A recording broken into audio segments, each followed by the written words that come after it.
एक छोटा सा गांव था। वहाँ मिर्ची नाम का एक गरीब किसान अपनी पत्नी भिंडी के साथ एक छोटी सी झोपड़ी में रहता था। दोनों गरीब थे पर एक दूसरे से बहुत प्यार करते थे। मिर्ची बहुत मेहनती था। वह हर दिन कड़ी धूप में अपने खेत में पसीना बहाता था। वह चाहता था कि वह अपनी भिंडी को एक अच्छी जिंदगी दे सके, पर भिंडी खुश नहीं थी। उसकी आंखों में तो शहर के सपने थे। उसे अपनी गरीबी से नफरत थी। मिर्ची उसके लिए तोहफे लाता, कोशिश करता कि वो मुस्कुराए। वो अपनी तरफ से पूरी कोशिश करता था, पर भिंडी को अब उसका प्यार भी छोटा लगने लगा था। एक दिन शहर से कद्दू नाम का एक बहुत अमीर व्यापारी गांव में आया। वो अपनी दौलत और शान का बहुत दिखावा करता था। भिंडी ने जब कद्दू की चमक धमक देखी तो वो उसकी दीवानी हो गई। उसकी आंखों में पैसों की लालच भर गई थी। मिर्ची को खबर भी नहीं थी कि क्या हो रहा है। कद्दू ने भिंडी को शहर के झूठे सपने दिखाने शुरू कर दिए। एक रात जब मिर्ची खेत में मेहनत कर रहा था, भिंडी अपना सामान समेटकर कद्दू के साथ भाग गई। उसने घर पर एक छोटा सा खत छोड़ दिया। जब मिर्ची रात को थका हारा घर लौटा तो उसने देखा कि घर का दरवाजा खुला था और भिंडी कहीं नहीं थी। उसने मेज पर रखा वो खत उठाया। उसे पढ़ते ही मिर्ची की आंखों से आंसू बहने लगे। उसे यकीन नहीं हुआ कि भिंडी उसे ऐसे छोड़कर चली गई। अगले दिन पूरे गांव में उसकी चर्चा होने लगी। लोग उसका मजाक उड़ाने लगे। मिर्ची का दिल पूरी तरह से टूट गया था, पर मिर्ची ने हार नहीं मानी। उसने तय किया कि वो अपनी मेहनत से खुद को साबित करेगा। वो अब पहले से ज्यादा मेहनत करने लगा। इधर भिंडी शहर के उस बड़े घर में आ तो गई, पर उसे वो सुकून नहीं मिला। कद्दू उसे सिर्फ अपने गहनों की तरह रखता था। जल्द ही कद्दू का असली चेहरा सामने आ गया। वो उसे छोटी छोटी बातों पर डांटता और उसका अपमान करता था। बेचारी भिंडी को अब मिर्ची की याद आने लगी। उसे समझ आ गया कि पैसा ही सब कुछ नहीं होता। असली प्यार मिर्ची के पास था। अगले ही दिन कद्दू ने उसे घर से बाहर निकाल दिया। भिंडी जिस लालच के पीछे भागी थी, उसी ने उसे बर्बाद कर दिया। भीगी आंखों और टूटा दिल लिए भिंडी वापस अपने गांव पहुंची। उसे डर था कि क्या मिर्ची उसे कभी माफ करेगा। गांव पहुंचते ही भिंडी को गहरा धक्का लगा। मिर्ची अब अकेला नहीं था। वह गाजर के साथ बेहद खुश था। भिंडी को अपनी गलती का एहसास हुआ।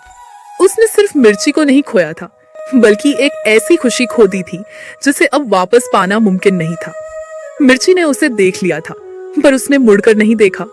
यह उसकी नई जिंदगी थी और भिंडी अब उस जिंदगी का हिस्सा नहीं थी। मिर्ची और गाजर ने मिलकर दिन रात मेहनत की। उनका सपना था कि वो गांव के सबसे बड़े किसान बने। उसी दौरान कद्दू गांव में वापस आता है और मिर्ची की सफलता को देखकर जलने लगता है। वह मिर्ची के खेत को बर्बाद करने की साजिश रचता है। उसने मिर्ची की सालों की मेहनत पर पानी फेरने की ठान ली।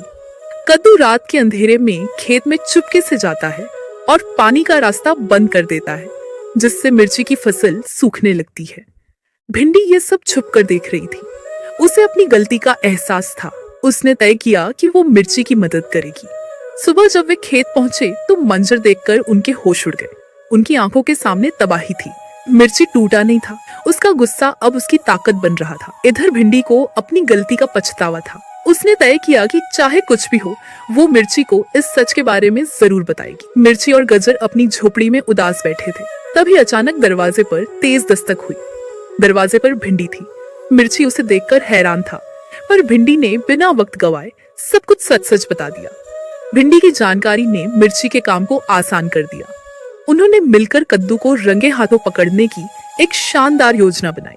रात के अंधेरे में जैसे ही कद्दू पानी का रास्ता और ज्यादा बंद करने के लिए आया, मिर्ची और गाजर ने उसे घेर लिया। कद्दू के होश उड़ गए। उसने जो जाल बुना था वो खुद उसी में फंस गया था। सुबह होते ही पूरा गांव जमा हो गया। मिर्ची ने सबके सामने कद्दू का सच बता दिया। गांव वालों ने कद्दू को उसकी करतूत की सजा दी और उसे हमेशा के लिए गांव से बाहर निकाल दिया। कद्दू के जाने के बाद मिर्ची ने भिंडी की तरफ देखा। उसमें अब नफरत नहीं, बल्कि एक इंसानियत का भाव था। मिर्ची ने उसे माफ कर दिया। उसने कहा, गलती इंसान से ही होती है, पर उसे सुधारना ही सबसे बड़ी बहादुरी है। अब भिंडी ने भी मिर्ची और गाजर के साथ मिलकर काम करना शुरू कर दिया। वे तीनों एक मजबूत टीम बन गए। मिर्ची ने साबित कर दिया कि सादगी और मेहनत से बड़ी कोई दौलत नहीं होती। ये थी उनके अटूट हौसले की कहानी। दोस्तों, अगर आप लोगों को कहानी अच्छी लगी हो तो प्लीज एक लाइक और चैनल को सब्सक्राइब कर दीजिए।